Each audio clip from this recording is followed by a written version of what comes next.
Isang masayang pagbati na may ngiti sa aking mga labi. Naghahanap ba kayo ng makakatuwang sa pagre-review ng inyong anak?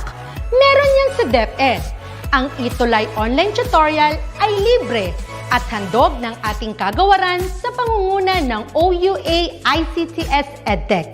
Ito ay isang proyektong makatutulong sa mga mag-aaral, katuwang ang mga magulang o kasama sa kani-kanilang tahanan para masagutan at maunawaan ang mga modules. Hangad din ng programang ETUlay ang matulungan ang ating mga guro sa kanilang mga blended learning classes. Ang ating ETUlay ay mula kinder hanggang senior high school. Bukod sa academics, meron din tayong mga special programs gaya ng All is Wellness, Reading and Math Remediation, Storytelling, Mommy Tech Talks, Classes sa Gramatika, Speech Class, Financial Literacy, at marami pang iba.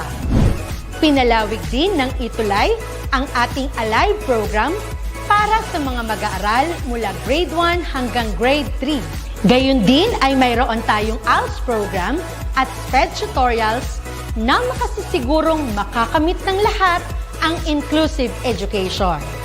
May SPED hotline na rin para sa inyong mga katanungan patungkol sa special education. Kaya, subaybayan mula Lunes hanggang Biyernes, mula 9:00 ng umaga hanggang 7:00 ng gabi ang ating ETUlay. Sa ating pagtutulungan, maiaangat natin ang bawat isa. Ating itutulay ang pagkatuto upang di mapigil ang pag-aaral ng kabataang Pilipino. Itulay natin ito, sulong edukalidad.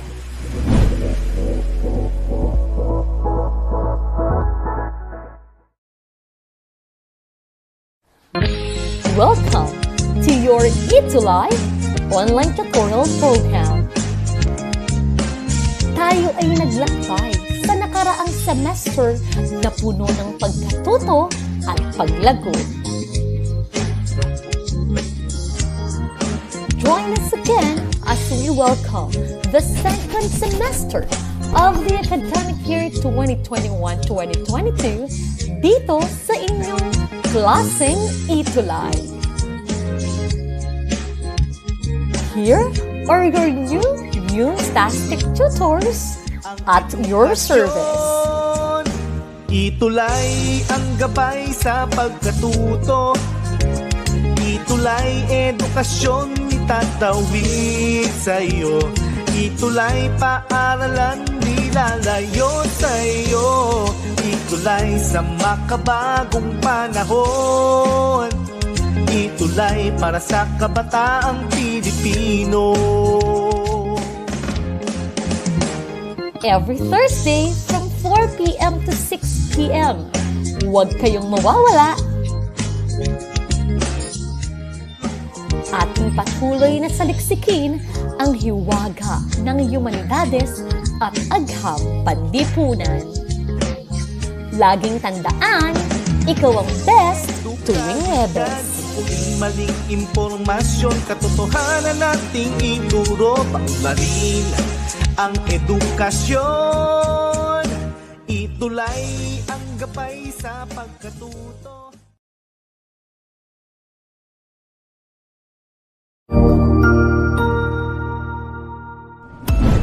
Mabuhay!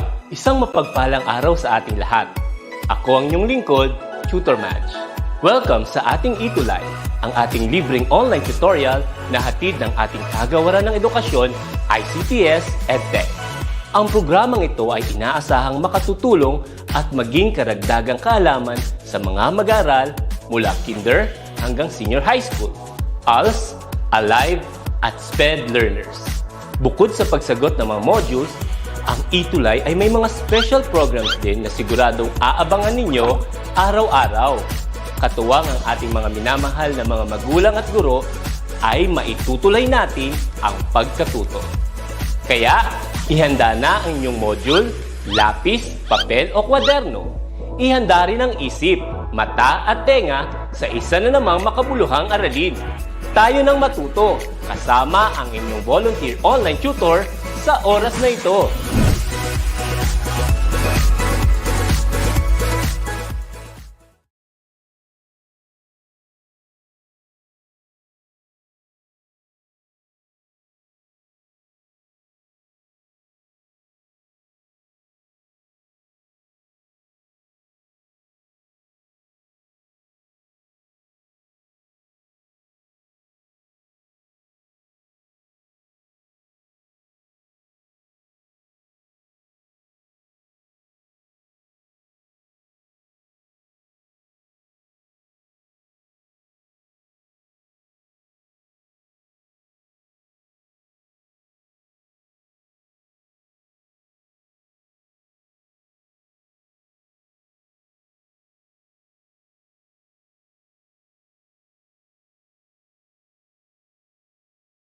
Ayan, Northern Luzon, meron akong magandang napaka-espesyal na panauhin, dear cuties, no, mula sa Northern Luzon. Ayan. So, ano nga ba yung mga lugar natin na nasa Northern Luzon? May alam ba kayo, dear cuties? Ayan, oh, hello, Althea L. Natividad, Georges Poek, Charles Joshua Liwanag. Okay, so meron tayong panauhin later on at makikipapakilala ko sa inyo later. Ayan, meron na bang sound, Leslie Tongohan? Ayan, thank you sa inyo. Okay, nawala pala ako saglit. Ayan, sa mga hindi po nakakakilala sa akin, ako nga po pala ang inyong Humustastic Tutor G, ang Gigil nagigil na kayo'y paglingkuran at matuto sa hapong ito. Ayan, inulit ko pa no? Okay, so ngayon, let us introduce our cutie of the week. Okay, siya ang cutie na nagpakita ng galing at pagiging active sa pagsagot ng mga activities natin last week. Ayan, siya si Marinette. So, Marinette S. Vizcara ng 11 Karl Marx mula sa San Mariano National High School, Maine. Ayan. Hello sa iyo, Marinette S. Vizcara. Congratulations sa iyong pagiging Cutie of the Week. Okay, congratulations din at salamat sa lahat ng ating mga cuties na laging sumusubaybay at sumasama sa atin every week. Okay, at gusto kong batiin ang ating mga students mula sa Maligaya National High School. Hello sa inyo. Hello din sa ating mga suking cuties mula sa San Mariano National High School. Ayan. At gusto ko rin batiin ang aking butihing principal na si Ma'am Jesusa D. Bote mula sa Maligaya National High School, SDO Nueva Ecija. Ayan. Hello sa inyo. Hello, Joseph Conrad Bulaklak na nanonood sa ating YouTube Live. Hello! Okay. So, sa ating pagpapatuloy, amin pong pinapasalamatan ang DepEd Manila para sa module na gagamitin natin today. Okay. Ang ating objectives, at the end of this session, the tutor should be able to analyze effects of applied social sciences processes on individuals, groups, and society, evaluate the effects of certain program or projects on knowledge, attitude, and behavior of individuals, groups, and society, and synthesize the learning from the course. Ayan. So, bago tayo magpatuloy, let us have first review of the previous lesson na hinihingal si Tutor G. Ayan, write a check mark. Ayan, if you agree, and X mark if you disagree with each statement indicated in our lesson last time. Ayan, number 1, cuties. Okay, career counselors look at the client's personal strengths and weaknesses in the job market, career goals, and life options. Ano nga ba ang sagot, dear cuties? Ayan, hello Marites B. Mercado. Hello, Rose Ann Boligen Miko. Hello sa inyo. Ayan. Meron na ba tayong mga sagot, dear cuties? Alin, ako, baka nalilimutan na natin yung ating lesson last time. Ayan, may sagot na tayo. Hello sa iyo, Althea L. Natividad. Ang kanyang sagot ay check. Ayan, ay check. Okay, ayan, may mga sagot na tayo. Puro check ang aking nakikita. Hello sa mga nasa YouTube. Okay, ang tamang sagot, dear cuties, ay check. Tama kayo. Ayan, very good. Okay, number 2 na tayo. Hypnotherapy. Hypnotherapy is a type of behavioral therapy that uses the power of negative reinforcement. Ano nga ba ang hypnotherapy? Ayan, alamin natin sa ating mga cuties, ano nga ba ang hypnotherapy? Okay, that is number 2. Ayan, cuties, ano nga ba ang sagot sa ating number 2 question?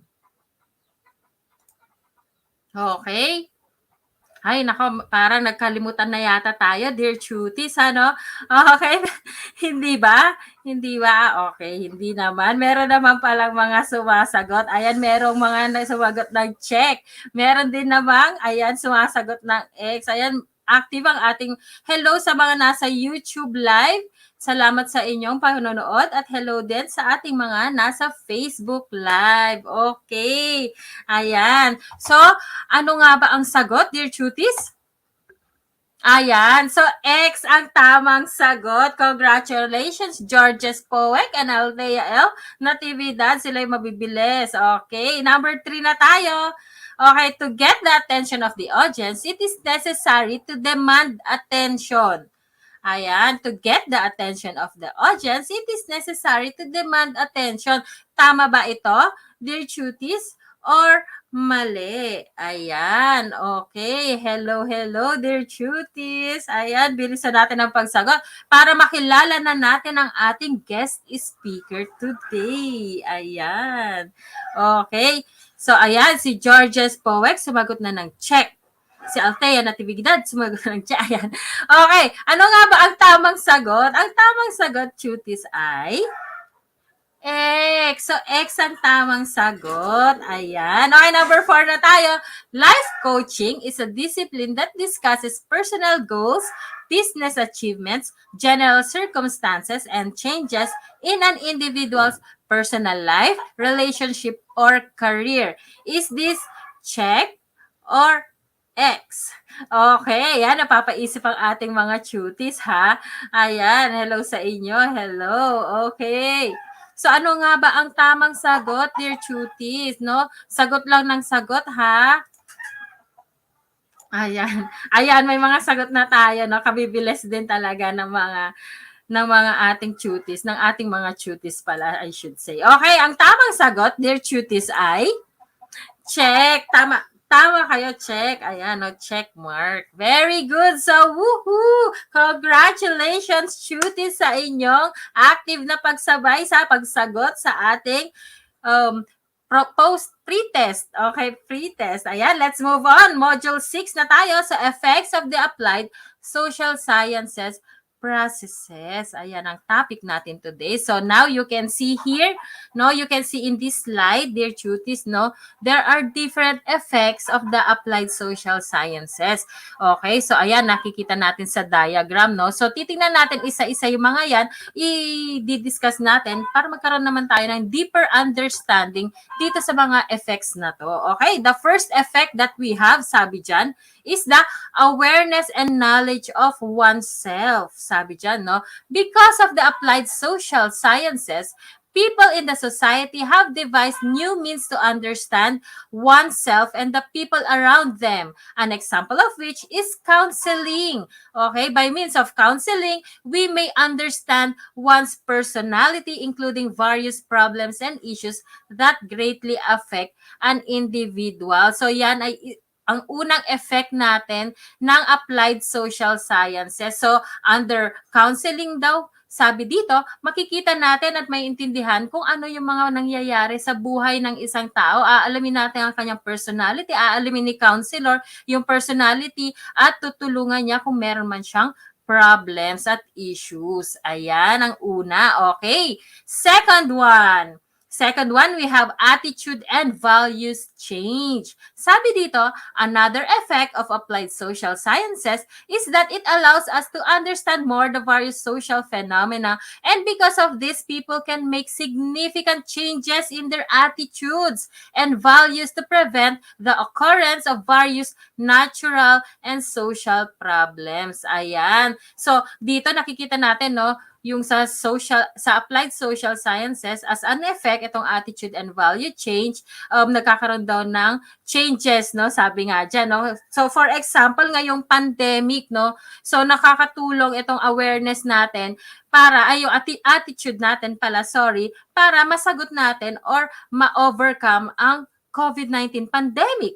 Yan, no? So napaka-importante ng social sciences, no? For example, ang ating mga community social workers, no, sila ay nagbibigay ng impormasyon kung ano yung dapat gawin tuwing panahon ng pandemya. Ayan. So that is the second one. Next, we have the behavioral change, no? Applied social sciences also provide solutions on the said problems and issues of COVID-19. One good example is the key role played by broadcast communication. Ayan, ito naging topic natin to last time, no? Yung mga in terms of the networks in television and radio, no? Nagbibigay sila ng mahalagang impormasyon. So that is also a part, an effect of applied social sciences. So napaka-importante ng communication na tinidiscuss natin lagi. Okay, next we have the structural change, no? Structural change. Okay, this is the last one. Sabi dito, applied social sciences can help us comprehend the different social problems and its dynamics. And in the process, the applied social sciences provide us with the necessary tools and skills to propose alternative solutions. So, examples ng mga problems na sinasabi dito, yung mga family problems, social problems, yan, yung mga drug abuse. So, yung mga social workers ay malaki yung tulong sa mga individual at sa mga grupo at sa lipunan sa pamamagitan ng pagbibigay ng mga solusyon, no? Pagbibigay ng payo, gabay. Ayan. So, sila yung nakakatulong. Ayan. So, those are the effects of the applied social sciences. Hopefully, naintindihan nyo, dear Chutis. Hello, Rachel. Okay. So, ngayon naman, Chutis, excited na kasi ako. Kaya bilis-bilis ko mag-discuss. Ano? Okay, hindi naman siguro. So, ngayon, ipapakilala ko na sa inyo ang ating very special guest. Ayan, ano? Ang ating very special guest ay, she's a very good friend of mine who is, well, she's always there for me through thick and thin nung college, ano? We were blackmates, no? Itong ating guest, we were blackmates in the University of the Philippines, Baguio. Yes, she is a graduate of AB Social Sciences, majoring in political science and psychology. Ay, pasensya daw. Bigla ako natigil daw. Afterwards, she studied at the University of Northern Philippines for her Masters of Arts in Education, major in guidance, counseling, and also up to her doctorate degree in the said school. Ayan, currently, she works as the head for the guidance and counseling services and information and orientation services in the University of Northern Philippines, Ayan, saan ba ang UNP, guys? Okay, it is in Vigan City, Ilocos Sur. So I am very happy to welcome to our DepEd ETUlay program, Dr. Marifel Kemi Asena. Ayan, hello. Papakilala natin si Doc Marifel. Hello po, Doc. Kumusta na? Hello, kumusta? Good Ayan, afternoon. hello. Good afternoon. Nice to see you Good again. Yes, nice to see you too, Doc. So, ayan, no. So, the reason I invited Doc Marifel is because I know, Doc, na you are one of the best in your field, no, kahit pa noon. Alam kong ikaw yung isa sa pinakamatalino sa klase. It's not the best ngayon, ano? You're not the best. Ayan. Doc Marifel is here. Doc, you are here to discuss to us what is counseling, no, from the perspective, perspective ng isang registered psychologist, no, at registered guidance counselor. Kumusta, Doc? Okay lang, maraming work ngayon, pero laban, ganyan. Siyempre, laban, Doc. Ayan. So, ayan. Doc, so, ito na po si Doc Maples. Ay, ayan, Doc Maples. No? So, para sa kanyang discussion ng ating next part of our session. Ayan. Take it away, Doc. Thank you, Tutor G. Thank you. Sino mag-share ng slides, ma'am? Sila direct na I-share po? na ng ating direct. Opo. Sige po. Okay, thank Start you na po po. tayo, Doc.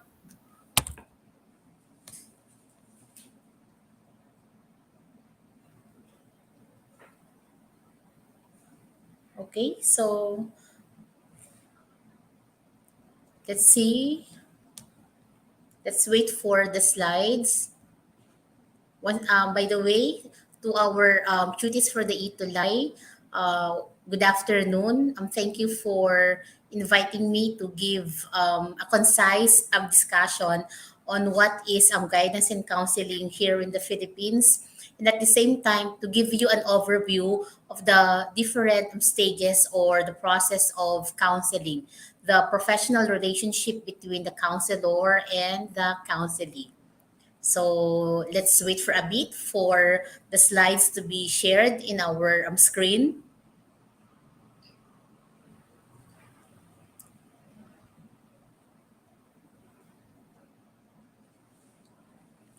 Wait.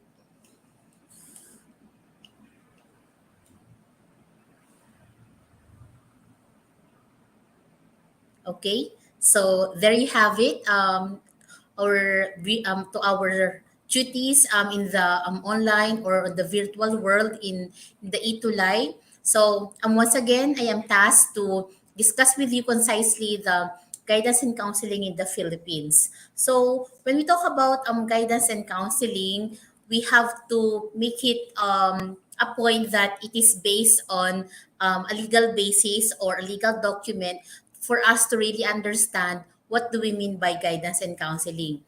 And according to the RA 9258 or the Act professionalizing the profession or our profession here in the Philippines, it says that guidance and counseling is a profession that involves the use of an integrated approach to the development of a well-functioning individual, primarily by helping him or her to utilize his or her potentials to the fullest and plan his or her future in accordance with her or his abilities. So as you can see a while back, that counseling is one of the effects of our the discussion of Tutor G last time. So it is important here in the in our class, in our virtual class, that guidance is a profession. It is both a science and an art because we talk about the usage or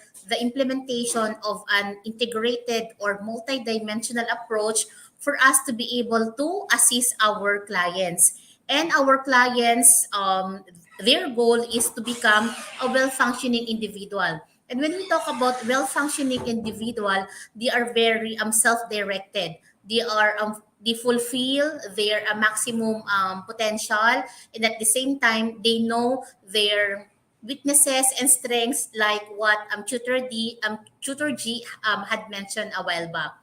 And then with that, we may be also be able to help him or her analyze that all his or her problems or concerns will be dealt with appropriately. And what is important in guidance and counseling is that counselors do not solve the problems of our clients. We, the guidance counselors, are not there to solve your problems to our pupils or to our students over there. What is important here in counseling is that we may be able to assist them to solve their problems. So when we talk about helping them solve their problems, it should be our clients who will be the one to address their own concern or issues. All we have to do is assist them to be able to generate alternatives, to make interpretation of the facts or the things that happened that may trigger or that may cause their problem, and at the same time, help them generate with various options that they could choose from. And lastly, come up with wise choices and decisions so that they may be able to really independently solve their issues or their concerns. Okay, next po tayo. And then, another aim or purposes of guidance is that it helps individuals lay a permanent foundation for sound or mature adjustments. And when we talk about adjustments, this would entail the balance of your surroundings. You need to cope with the demands, especially so that we have the new normal now. Here is the pandemic, the COVID-19 pandemic. We need really to adjust. And guidance counselors are there to help you cope with the ever-changing environment. And because we have adjusted, definitely your guidance counselors will help you to attain a well-balanced life, because in our life we have different roles. We can be students, we can be brothers, sisters, friends, romantic partners. So here in the guidance profession, we make sure that you have a well-balanced life so that you may be able to have this homeostasis or a sense of equilibrium in your overall functioning. Yes po, next slide po tayo. In the event that you have questions po, feel free to use our chat box or any means to share your concern or clarification. I would at this point, I would just like to give a rundown of the significant events that happened in the profession of guidance here in the Philippines. So actually, guidance program started in the United States when some scholars or some professors here in the Philippines went there for a training. And they have seen that what the US is doing when it comes to the assisting or facilitation of their clients. They said that we can do the same here in or way back in the Philippines. So pagbalik nila dito sa Pilipinas, they have applied all the knowledge that they have gained there and the competencies that they have acquired in the service of the Filipino people. And then, moving on po tayo.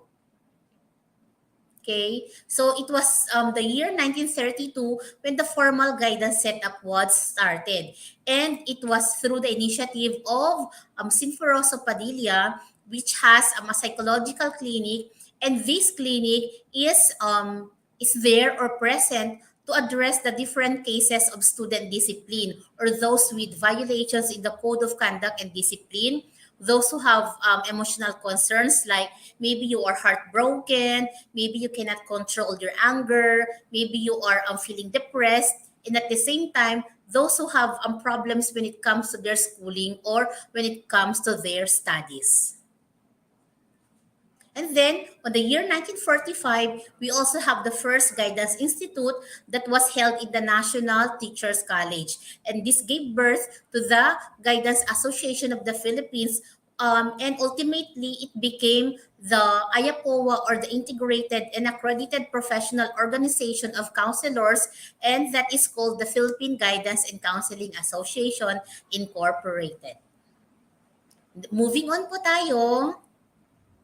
Okay, so once again, I would like to reiterate that guidance is a profession, and it is being regulated by our government by virtue of the RA 9258. And that is the Guidance and Counseling Act of 2004. And based on our historical movement of guidance here in the Philippines, this passage of law is dealt as the most significant development in the field of guidance and counseling, because it tries to, actually it does not try, it really regulates the profession so that it will be well protected and well promoted.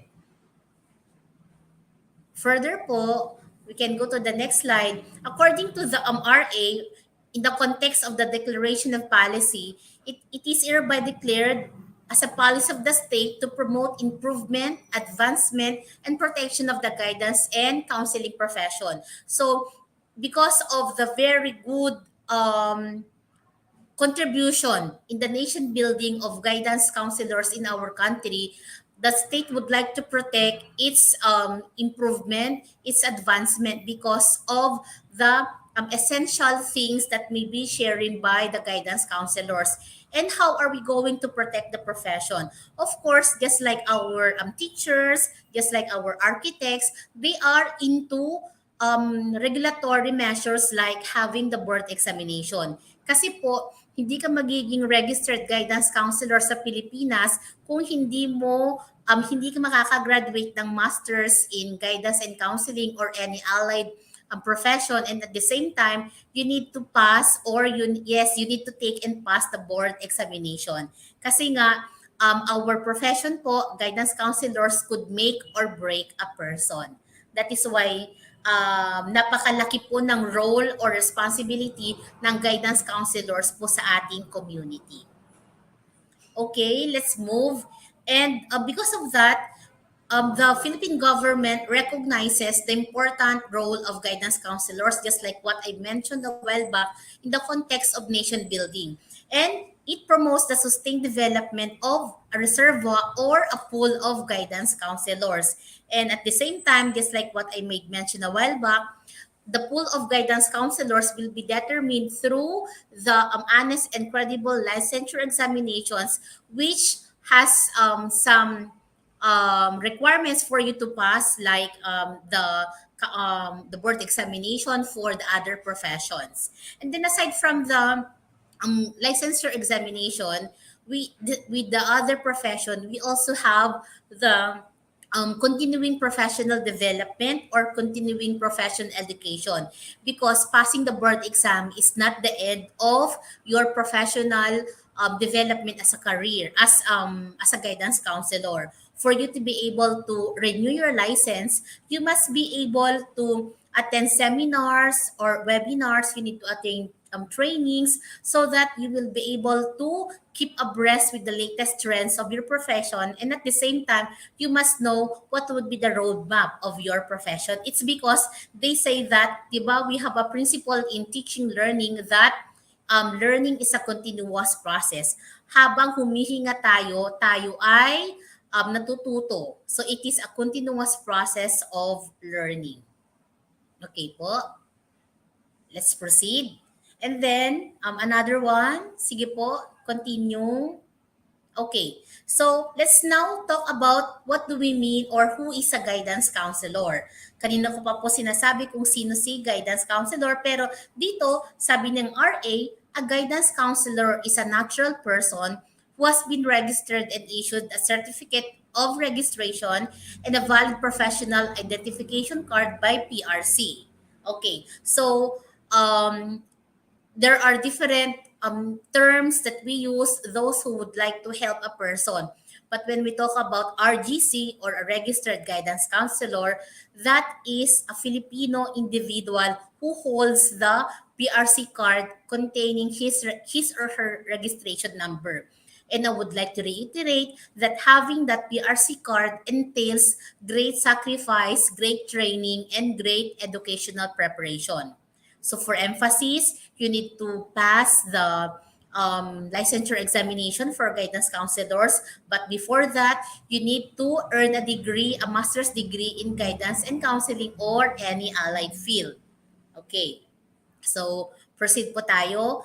Kasi ang kaibahan po ng mga non-RGC sa RGC, hindi po sila pwedeng mag-counsel. Okay, so counseling is only for guidance, for registered guidance counselors lang po. And later on, we will be talking about why is it that counseling would only be under the domain of guidance or registered guidance counselors. Kasi po, ang yung mga hindi pa registered guidance counselors, ang tawag po natin sa kanila ay pwedeng guidance advocate, guidance professional, guidance personnel, guidance aid, guidance associate. So hindi pa po talaga sila pwedeng mag-counsel kasi the counseling is the heart of the guidance profession and it is very crucial. So tapos na po tayo sa pag-discuss ng kung sino ang guidance counselor. Ngayon, I'll be giving you a short tour on the different services of guidance and counseling. And the first one would be the individual inventory or analysis. And usually all schools are doing this one because here this service would talk about the gathering of important information about our students, because this information would serve as baseline for us to craft programs or for us to craft activities that those are really relevant to your needs or to your interests. That's why they say that the purpose of this individual inventory or analysis would be proper understanding of the individual, decision making, placement, and even program development of the school, or even policy development. The second, guidance and counseling services, is what we have the information. So in the if the inventory would like to collect information from you, our dear students, here in the information, the guidance office would be the one to provide you with systematic and comprehensive information for you to be able to use in your holistic functioning. So we have the academic educational information, personal social information, vocational occupational information for you to be guided on how to understand yourself, on how to help you with your schooling, and at the same time on how are you going to interact with other individual. Kasi di ba sabi nga natin, we must be able to provide our students or to our clientele the information that they need so that all their concerns would be based on this informed data or empirical data. Moving on, after the information would be the counseling. Just like what I mentioned a while back, that counseling is the heart of the guidance profession. Why? It is because this is now the professional relationship between the counselor and counselee, wherein it would be helping you to come up with your self-directed state, your self-actualization, and at the same time, be able to attain your maximum potential. And here, we talk about the usage of the different counseling approaches for you to be able to be helped. So, tulad, I think Tutor G made mention about hypnotherapy and maybe other strategies or techniques to help an individual. Those are the therapeutic approaches, and that would be that may be under the domain of the counseling. Kaya nga po, sabi ko kanina, pang RGC po ang domain ng counseling. It's because it needs great training and educational background for you to be able to carry out the counseling process. That is why Tutor G made sure that we'll be able to discuss the stages of counseling so that you may be able to know that helping is not all about hearing his or her concerns and then just giving pieces of advice. To be to set the records straight to our dear students, counseling is not about giving pieces of advice, because when you give pieces of advice and to when the client adopted your pieces of advice and it failed, the blame would be credited to you. So ang counseling, it is a no-no for advice. It's because we should be helping the individual understand what would be the dynamics of his or her problem, what causes his problem, what triggered his problem, what maintained his problem, and at the same time, we may be able to know how he will be able to help himself. Kasi may mga tao na kailangan talaga ng iba para makita nila yung sarili nila, or yung iba naman kayang-kaya nilang tulungan yung sarili nila just a minimal help or facilitation from professionals or from other people. And that is counseling. Our dear students, we have to take note that it is really a crucial process. That is why the RA really made to a point that it is really for RGC at this point in time. And another guidance and counseling service is what we call the research. And that is very important in any professional organization or in any entity or firm. It's because when we talk about research, it provides us answers to our problems, it bridges the gaps, and at the same time, it evaluates what we are doing so that we may be able to be guided on how to make our profession or our services better for future references. That is research.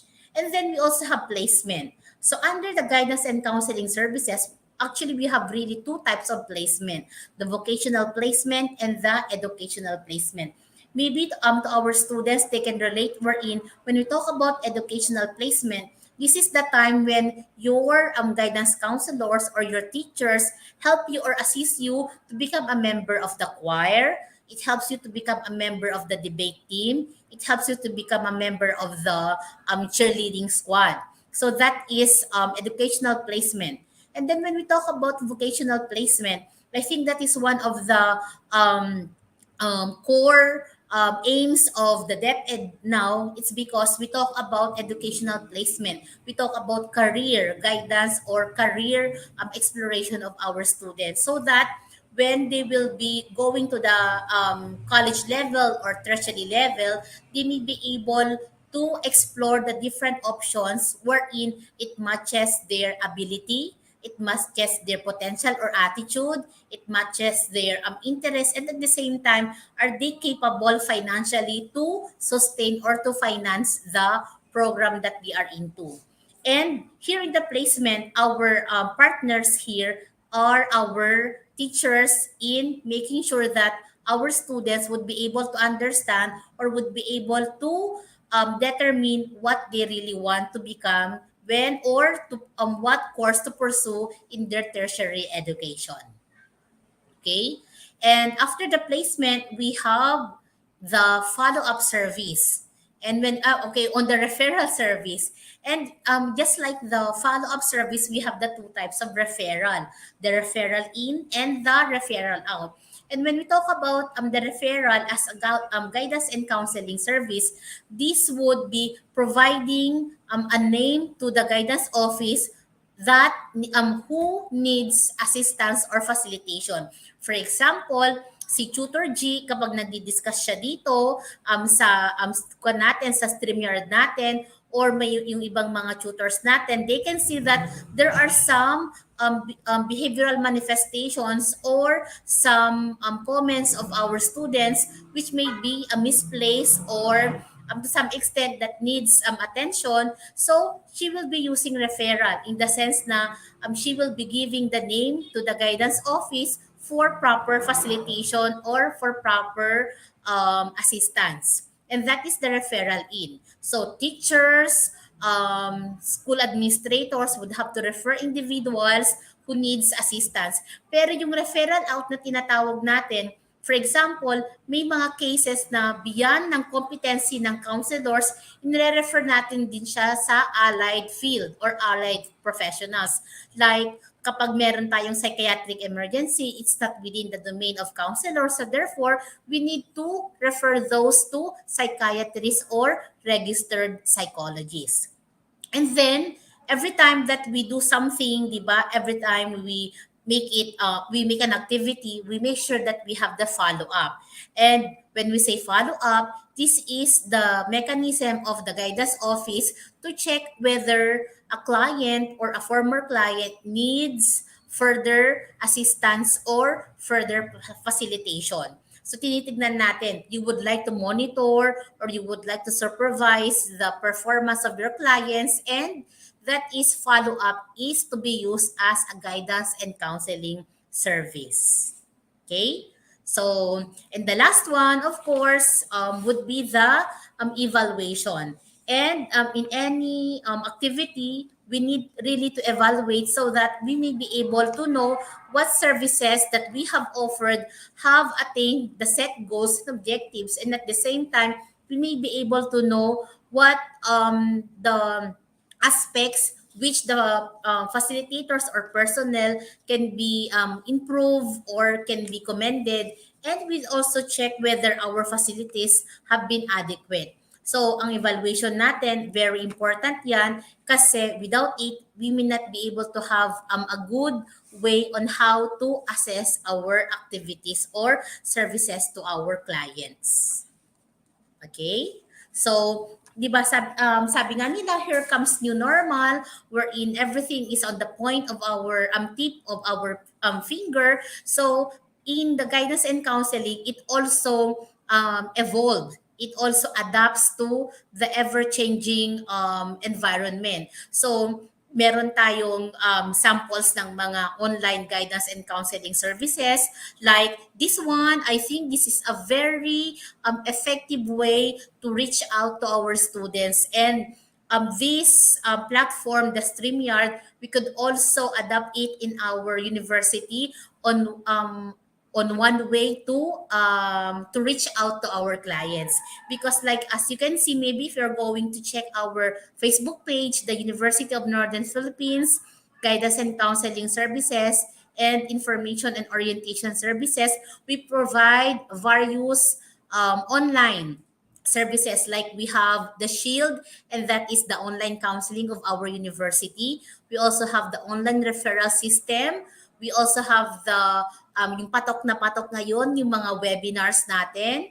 We all in the context of self-care, career exploration, or any information which our students need. And we also have the virtual orientation program. And just like this morning, we just finished our career coaching and mentoring for our senior high school students. We also have different activities, hindi lang may mga pa-contest din kami, nagpapa-TikTok din kami dito sa university, meron ding fora, meron din kaming mga mental exercise videos para maging varied. Kasi alam naman natin yung mga senior high schools, sila yung mga nasa Gen Z, they are very energetic, they are very digital. That is why we need to adjust our services would be as much as possible match the interest of our students or our clients. Okay. So those are the examples of the various online counseling or guidance and counseling services that we offer here in the university. And I think those are even the being done by the different schools that we are checking into in the virtual world. Okay, so moving on to our last topic, this is the stages of counseling. So actually, there are elements of the counseling profession. We have the environment, we have the counselee, who is the client, and of course, the counselor, the professional in the relationship. And the first in the stages of the counseling relationship would be the building or establishment of relationship, di ba? Sa lahat ng relasyon, ito talaga yung nauuna. So, wala siyang kaibahan sa ibang relasyon, only that the counseling, the stages of counseling is indeed a highly professional relationship. It has counseling goals that we need to achieve, and it has principles that we need to look into. So under the first phase or the first stage, the counselor takes initiative to establish a climate conducive to mutual respect, trust, and open communication. So we need mutual respect, we need trust and open communication so that we may be able to make a good foundation of your professional relationship with the client. You need to establish rapport, you need to establish confidence and trust so that the counseling would be able to give your trust and confidence to you as the counselor. Kasi kung ang tingin ng client, hindi ka worthy ng time niya, sa first stage pa lang terminated na ang inyong relationship. So make sure that if you are the counselor, you really need to prove your worth as a person whom can be trusted and can be a source of strength of the client.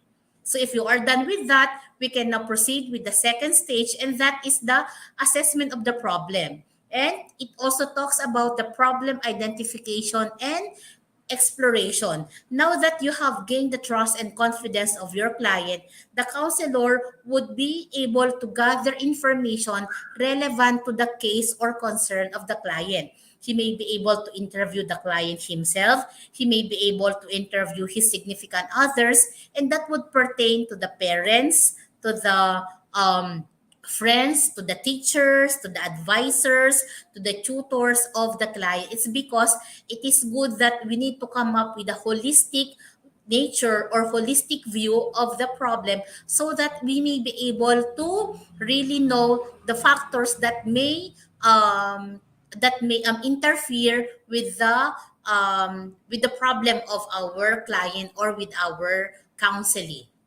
And after that, after knowing the problem or the nature of the client, the nature of the problem of the client, we really now need to set the goals. And we really need to come up with the counseling goals that we need to achieve. And then we have to have a counseling plan for us to be able to solve the concern or problem. And in the context of counseling plan, we must be able to come up with what counseling theory that needs to be incorporated, what techniques or what strategies that is really identified with the counseling theory so that we may be able to really help that client. Siyempre, for example, ang problema ng client ay overthinking or irrational thinking. I'll just give an example. Pwedeng gumamit siya ng cognitive behavior therapy. Kasi kung cognitive behavior therapy ang gagamitin niya, pwede niyang i-dispute or pwede niyang i-confront yung mga irrational thinking ng client niya. So dito, kailangan natin makita na importante na malaman ng client yung gusto mong gawin, yung structure ng plano mo sa kanya kasi kailangan mong kailangan mong makuha yung consent niya. Okay? Kasi hindi pwede na hindi niya alam kung 'di ba tulad kapag meron tayong operation, the medical operation will not push through if there is no consent with the client or patient. And that is the same as with that of our counseling with our counseling relationship. Okay, so kung alam na niya yung plano, kung nag-agree siya, pwede na tayong mag-start ng intervention. We can now be able to we now be able to employ or implement the strategies or the approaches that we have set. Kailangan na natin magkaroon ng sessions. You need now to talk about how many sessions that you have to come up with your client, and for every session, what concerns, what counseling goals that need to be achieved. And the last stage of any relationship, just like counseling, would be termination and follow-up. And of course, here in termination, the only thing that you have to do in termination is when you have achieved your counseling goals or when you were able to assist your clients address their concerns or they were able to address their concerns independently, it is high time for you to terminate the relationship because you have now helped your client. And all you have to do is to come up with follow-up session so that you can see if there is a maintenance of the performance or of the good functioning of your client. Kasi natulungan mo na siya, pwede mo nang i-let go, pwede mo nang i-terminate yung relationship from time to time, kumustahin mo lang siya, baka mag-relapse siya, or baka meron siyang nakalimutan na dapat niyang i-apply sa kanyang pang-araw-araw na gawain. So, I think that is the simplest way that I can share to you when it comes to the stages of counseling so that you may be able to have an idea as to how a counselor would be able to be of help to counselees or to individuals who would seek for self-direction or for self-fulfillment or for the self-actualization. And with that, I am now open for some add-ons or suggestions or even comments or even questions. Tutor G? Nakamute ka, tutor?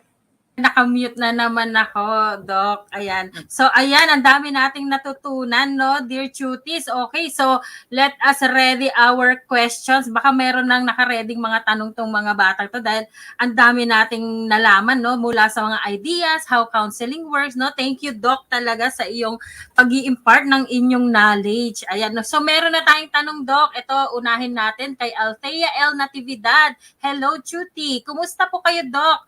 Mahirap po bang maging guidance counselor? Ayan yung unang tanong. Okay, thank you, Althea, for your question. Kumusta? Just like yung tinanong ni Tutor G kanina, maraming trabaho pero laban. The profession is very fulfilling. It's very ano ba yon? Very rewarding. Mahirap ang maging guidance counselor kasi halos lahat ata ng klase ng problema ng mga estudyante, ng mga tao ay maari mong malaman yung kumbaga magkakaroon ka ng compassion fatigue or yung tinatawag natin na nadadala mo na dun sa bahay nyo, sa personal na life mo, yung concerns nila. Pero at the end of the day, if you have terminated relationship, it's because you were able to help the individual, nakita mong okay na yung client mo, yung masaya na siya ulit, buo na siya ulit, yung nakapag-function na, lahat ng pagod, lahat ng hirap sa profession, wala yun compared sa return of investment na makukuha mo through helping other people. Ayan. Thank you, Doc. Ayan, meron pa tayong next, Doc. Okay. So, ito si Leslie Tongohan. Sabi niya, Ma'am, may mga worst experience po ba kayo as a guidance counselor? Ayan, parang personal na. Oo, marami. Just like in any profession, there are ups and downs of becoming a guidance counselor. Ang isa sa mga worst, maybe you are talking about the worst experience with a client. Okay, maybe if i-consider mo siya na worst experience if you are not being trusted or if you cannot get the trust and confidence of your client, that would be a worse experience a guidance counselor. Or in as much as you really would like to help that individual, but on the part of your client, he thinks that you cannot be of help to him or her, that would be a worse experience as a guidance counselor. Kaya nga sinasabi ko sa mga kasama ko dito sa office or kapag nagtuturo ako sa masters ng guidance and counseling, sabi ko sa kanila, though guidance is about a voluntary basis, hindi mo pwedeng ipilit yung sarili mo kung ayaw nilang tulungan mo sila. Pero ang sabi ko, you need to be very creative.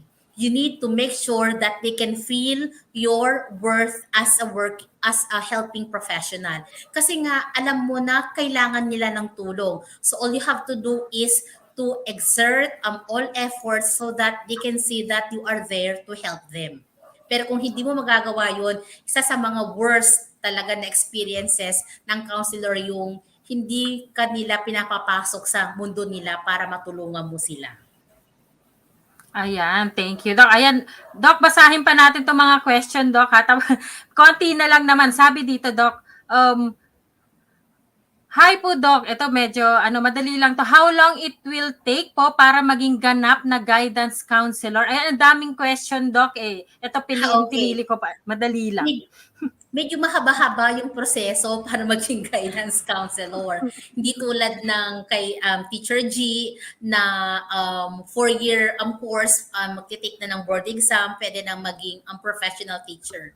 In the context of becoming a registered guidance counselor, first you need to earn a baccalaureate degree in behavioral sciences, just like psychology, human resource development and management. And then after that, you need to earn again another masteral degree, and that would take 2 to 3 years for you to finish, or even 4 those who have some concerns with completing the program. So that would be 8.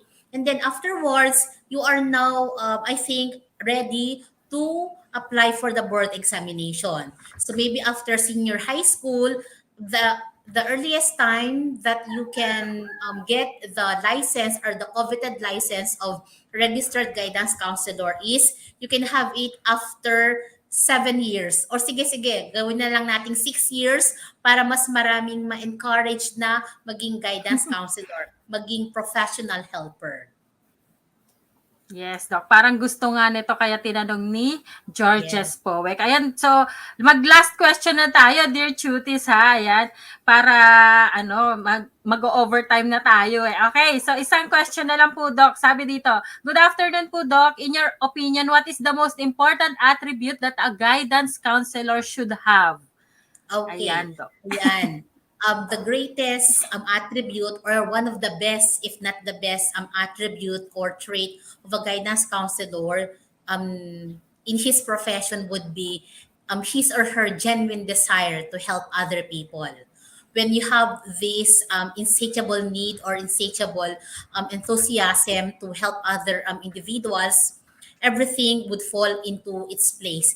Kasi it's a helping professional, and that is why your aim to help other people should come from the heart. It should be intrinsically motivated. Hindi yung maraming pera sa counseling profession. Actually, hindi yon, kasi maraming trabaho, pero if you have this good desire or very authentic desire to help other people, you will become one of the best guidance counselors in your generation.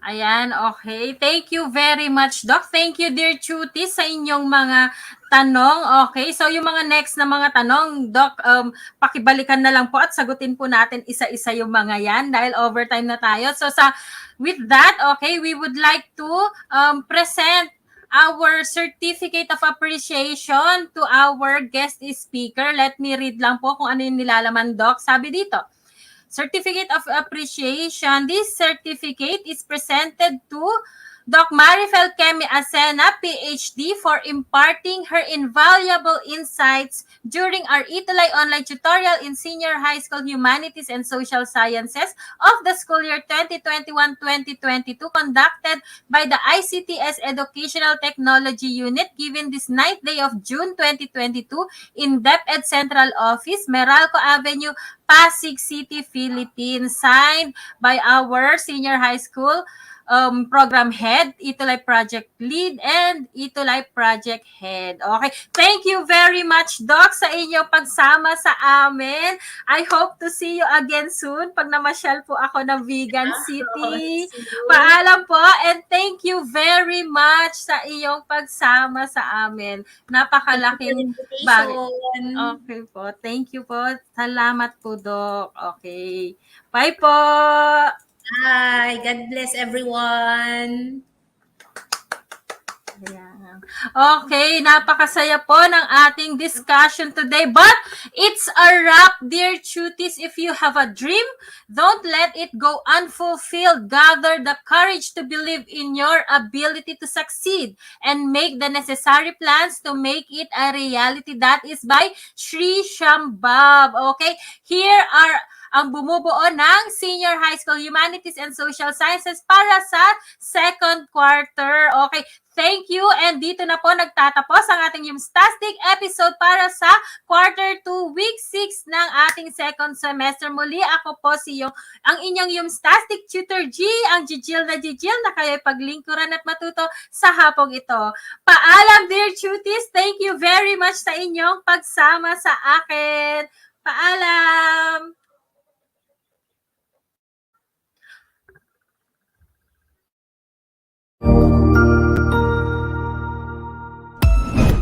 Ang husay naman! Natapos mo ang iyong tutorial session kasama ang iyong mahusay na ETUlay tutor. May bago ka bang natutuhan? I-share na yan gamit ang hashtag ETUlay Level Up. Huwag aalis ha, dahil may susunod pang programa na pwede mo ring panoorin at salihan. Dahil naghihintay na ang iyong mga tutors. Happy learning dito sa ETUlay!